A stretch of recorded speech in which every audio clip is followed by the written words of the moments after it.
let's turn our attentions to basketball, before we delve into football. But the Lakers, what exactly is wrong? At the wee hours of today, they lost 110 to 99 points to the Denver Nuggets. 4 successive losses to the start of the season. What do you think is wrong? They are not doing what they're supposed to do. If you don't do the right things, you don't get the right result. Okay. I'm even shocked that they are 0-4. And for those who don't know, 0-4 means they played 4 matches and they lost all 4. Yes. It's terrible. Despite all what LeBron James is doing, the other guys are not complimenting his efforts. Exactly. And that's the sad part. So, you alone cannot do it. You think it where a player will score 50 points and the team will go ahead to lose. To lose, yes. So, it doesn't matter the number of points. It has to be a rotated kind of performance. And when I mean rotated, you have players dropping in double digits, like 3-4 players dropping in double digits, yeah. Or 5 more. So, it makes the team more balanced. But with the way the guys are going, I am even scared if you can even get a play-in. Because you get to the play-in before you get to the playoff. So it's really terrible. They need to arrest this slump. Else, it's going to be terrible. And I always joke about LA Lakers that, hey, we allowed the spirit of Kobe Bryant to get into them in 2020. Yes. And, and afterwards, it's acting. And you look at the team that you have. When you have players like Anthony Davis with the world look, you begin to demonstrate that you begin to ask yourself, what exactly is the problem? That they cannot contribute and drop in those numbers. So it's terrible for America. They need to arrest this slump as quickly as possible. Well, talking about arresting the slump, that those who are pointing fingers to Russell Westbrook as probably the biggest problem of the franchise at this time. We know Anthony Davis is injury prone, but when he's fit, he tends to contribute both, at the both ends of the court. But Russell Westbrook, yes, he sat out this loss, this morning. The last time he played, he had 2 points. 2. So it's ridiculous. From last season to this season, that terrible form has continued. Do you think the Lakers should have dispensed of his service, should have, allowed him go over the summer? You could say that. I agree with you. But in the absence of Russell, who is the point guard? What are the other guys doing? Dennis Schroeder is still out injured. Dennis Schroeder is out injured.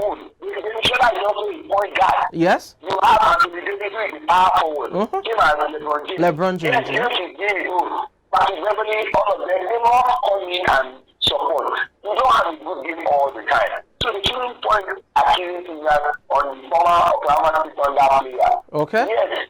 For a player like that, you can't be dropping 2 points at first. Yes. Even Shivaji that cannot play basketball to save his life cannot be on court for that long minute and I was dropping 2 points. So it's not right, but the other guys must, like that, the support cast must come in and do their job. In the absence of that big player not doing his own part. Okay, reigning NBA MVP, that's Nikola Jokic, scored 31 points, to guide the Nuggets past the Lakers. It will be intriguing to see how the Lakers fare. They still have 78 games in the regular season to try fight for a play-in at the very least in terms of the spot for postseason. Well, let's turn our attention now to the Milwaukee Bucks. They were in action as well against the Brooklyn Nets, and for the Brooklyn Nets, it was another loss. They are now 1 win and 3 losses to the start of the season. Giannis Antetokounmpo top scoring for the Bucks right there with 43 points, 14 rebounds and 5 assists. You had Steve Nash, that's the coach of the Brooklyn Nets, ejected for the first time in his coaching career. What do you make of the Brooklyn Nets? They once had the big three, Irving, Durant, as well as Harden, but now they have the big two. Well, big three you want to see if you add Ben Simmons, but they're still not getting results. We saw, this morning you had Kyrie Irving, pushing Simmons, take the shot. Meanwhile, he gave it up for a pass. So is it a lack of cohesion in the team, or the players are just off form? We know quite well that Durant is still leading in terms of pushing that franchise. When you talk about the Bucks, yes, the name you have to mention is Giannis Antetokounmpo. They call Giannis Antetokounmpo because he's a Greek free. But you still got some good players, Chris Newton, there's Drew Holiday, there's Bobby Portis, yeah. There's this Baka who can also drop in. So our own Jordan Wara is also there. Yep. Don't forget from Nigeria. So we still got some recent players. I know it's going to be difficult for them this season because one thing I come to realize is that if the other guys don't support, yes, you have a problem. I know everybody is looking towards the big man himself, which is Kevin Durant. But yeah, if you don't have the other guys supporting you, you have problems. Unlike the defending champion who is going to well, you all know that look no further than Stephen Curry. Yes, Clay Thompson, had a injection against Son. Yes. But you look at Jordan Poole. Jordan Poole have now come of age. Exactly. And, Green, Andrew Wiggins. Can I call it Jonathan Green? Yes. So in the absence of calling Green, the other guys just come and do their thing. Okay, well, let's hope that the Nets, the Brooklyn Nets, are able to rally around. As I said earlier, they've started the season with just a solitary win and 3 losses. But for the Bucks, they're perfect. 3 games, 3 wins this season. Before we wrap up basketball discussions, let's look at the Portland Trail Blazers. The Blazers were in action as well at the wee hours of today against the Miami Heat. And you had Dame Time, that's Damian Lillard, getting injured in that game. What do you make of the Blazers? They are 4-1 to the start of the season, but they've lost Dame Time to a calf injury. How do you think this affects them going forward? Well, I'm sorry, I don't want to use the word initial gaga. But I'm sure that when it's time, yes, definitely be separated from the shadow. But sometimes it's usually good that you have wins as early as possible. Guarantee you that playoff spot. Because the time will come, things will get difficult, you road trips, so it's always good to have good results that you have posted at the early stage. Okay. But I'm sure that look still no further than teams like the Sun, the Chelsea, the Bucks, the Nuggets. Okay. These are the guys that will still give it a shout when it comes to that big race. Because I've been beyond the league, I've been beyond the regular season, I've been beyond the playoff, and I'm looking at the end of the day. Okay. That team. Okay, you had the Heat being top scored by Bam Adebayo with 18 points. Kyle Lowry as well as Jimmy Butler had 17 points apiece. And Tyler Hero had 14 points as the Heat won by 119 to 98 points over the Portland Trail Blazers. Damian Lillard, before his injury, was able to score 22 points for the Blazers, but that wasn't enough. Yes, Barcelona were in action against Bayern Munich, and that was an embarrassing loss, 3-0 that ended. Sadio Mane getting in on the score sheet. You had Choupo-Moting as well getting on the score sheet. Not forgetting Benjamin Pavard. All 3 players scored for Bayern Munich as they were able to get the better of Barcelona. And you now have to look at it. We'll try to reconnect with Seun Ajidagba very soon. But for Barcelona themselves, they're out of the UEFA Champions League for this season. Talking about the knockout stages, following Inter Milan's impressive win over Victoria Pleasant. That ended by 4-0, and it was Henrik Mkhitaryan who got them up and running. It was understandable. It was on the horizon.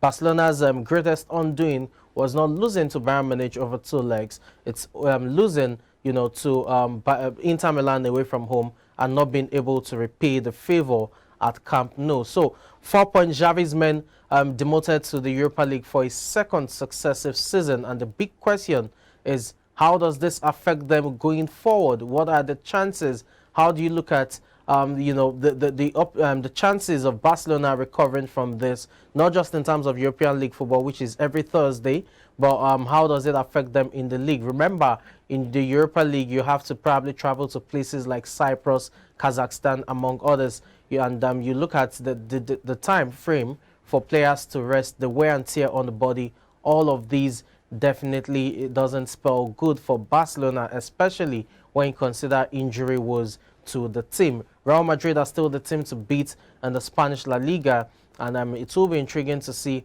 how Barcelona fares. But it was an impressive performance for Bayern Munich, despite qualifying, with prior to the game. They were still professional about how they went, and Sadio Mane with that exquisite finish and within the first 9 minutes of the game to get them up and running. It was a total, demolition, you want to call it. So Bayern Munich, 5 games, 5 wins, 15 points, perfect. Inter Milan are second, 10 points from 5 games, and then they've qualified as well for the knockout stages. It's Barcelona who will be demoted to, the Europa League, while Victoria Pleasing are the whipping boys of the team. 5 games, 5 losses, and it's a shocker for them because they were grouped, they were drawn rather in the group of that. Well, let's turn our attentions now to Atletico Madrid. Yes, Barcelona were not the only Spanish side in action yesterday. Atletico Madrid were also in action against Bayer Leverkusen. 2-2 that ended, and that was a very chaotic match that had a chaotic ending with, several players coming up at each other in terms of emotions running high. You had Yannick Carrasco giving Atletico Madrid the lead, getting them up and running. And just when they got pegged back, they won a penalty in the dying minutes of that game itself. Unfortunately, Carrasco, the hero, turned villain as he couldn't dispatch his penalty kick. You had Bayer Leverkusen's goalkeeper making 3 successive saves to prevent, Atletico Madrid from having a chance to qualify. So it's Bayer Leverkusen who are also feeling good at this point. But for both teams, well, it's all about the fight for the Europa League, as it were, because Porto were able to dispatch Club Brugge away from home 4-0, and it was a perfect scoreline for Porto. If you recall, Porto lost the reverse fixture by the same scoreline in Portugal by 4-0. So as a result of that victory, where Merdi got a brace in there, Porto are also through. Atletico Madrid definitely ruined their chances of not qualifying. So in that group, it's Club Brugge with 10 points from 5 games. They sealed their qualification into the next round, even prior to the match itself. And you had Porto with 9 points from 5 games.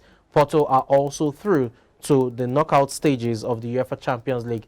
As a result of Atletico Madrid's draw yesterday, they have just 5 points from 5 games and are out of the knockout stages, while Bayer Leverkusen have 4 points. So it's a straight out battle rather between Atletico Madrid and Bayer Leverkusen when it comes to the tussle for the Europa League spot. That's currently being occupied by Atletico Madrid, who have 5 points, while Bayer Leverkusen have 4 points. Let's move away from there and talk about a team that impressed on the night and are through to the knockout stages.